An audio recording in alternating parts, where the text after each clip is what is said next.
before the conquests, before the victories, before the world would kneel before his name. Everything nearly collapsed. In 336 BCE, during a public celebration meant to display unity and strength, the impossible happened. King Philip II of Macedon, the architect of Macedon's rise, was assassinated, not in secret, not in isolation, but in full view. A single act, sudden, violent, irreversible.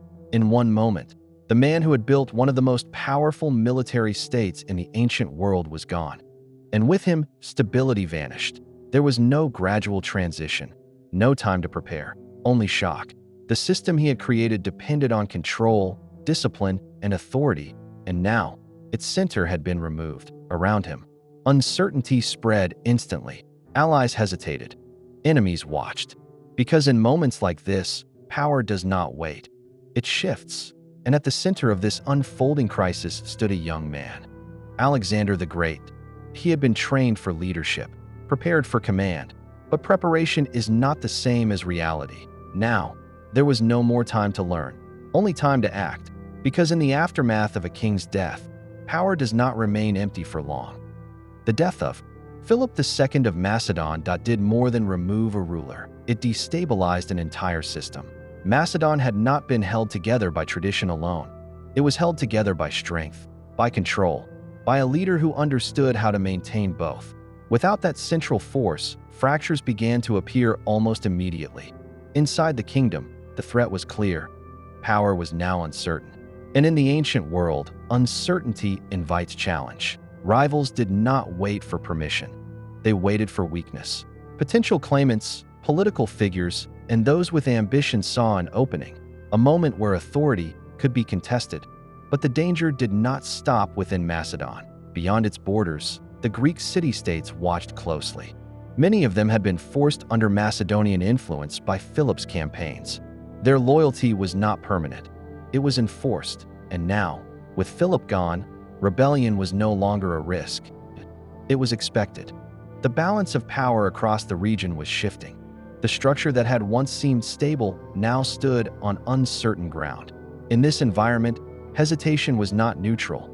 It was fatal.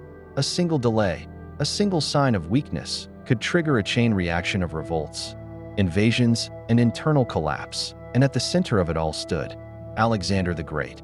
Young, new to power, surrounded by pressure. The question was no longer whether he would rule, but whether he could survive long enough to prove it. In the immediate aftermath, backhand index pointing right, Alexander the Great was declared king. The transition was swift, but recognition did not mean control. At just 20 years old, he now stood at the head of a kingdom facing instability from every direction. The crown had been placed on his head, but the weight of it had yet to be tested. Around him, doubt lingered. Not always spoken openly, but present. Could someone so young maintain what Philip II of Macedon had built? Could he command loyalty from seasoned generals? Could he respond fast enough to threats forming on all sides?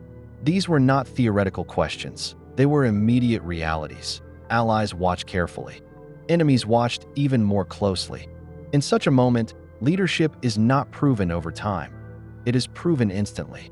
Alexander understood this. He knew that hesitation would not buy him time. It would cost him everything. So the choice in front of him was clear. Either take control or lose it before it was ever truly his. Faced with rising threats, Alexander the Great did not wait. He acted. Internally, he moved first.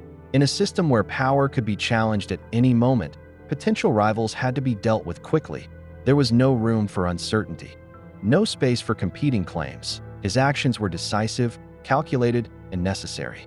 By removing immediate threats within the kingdom, he stabilized the core of his authority. But internal control was only the beginning. Beyond Macedon, the situation demanded equal attention. In Greece, unrest began to rise as expected. City-states tested the limits of Macedonian power, believing that the death of Philip II of Macedon had created an opportunity. Alexander responded with speed. He moved forces rapidly, reasserting control before resistance could fully organize. This was not just a military response. It was a statement, a clear message that Macedon had not weakened, that had adapted. His actions combined force with strategy. not reckless aggression, but precise decisions aimed at restoring order. And with each move, perception began to shift. He was no longer seen as a young and uncertain ruler. He was becoming something else. A leader capable of acting under pressure, a ruler who did not hesitate. As the immediate threats were removed, the situation began to change. What had started as instability became control. Alexander the Great that was no longer reacting to events. He was directing them. The chaos that followed the death of Philip II of Macedon that had been contained. Internal rivals had been eliminated. External challenges had been confronted and suppressed. The structure of power in Macedon had not collapsed. It had been reinforced. But now, it was different. It no longer revolved around Philip. It revolved around Alexander. This shift was critical because he had not simply inherited authority. He had secured it through action, through speed, through decision-making, through control under pressure. The Macedonian army, the foundation of the kingdom's strength, now recognized him as more than a successor. He was their leader. Loyalty was no longer based on lineage alone. It was based on performance, and Alexander had proven himself. With stability restored, the nature of his rule began to change. No longer defensive, no longer focused on survival. Now, it could move forward, and that movement would not be small.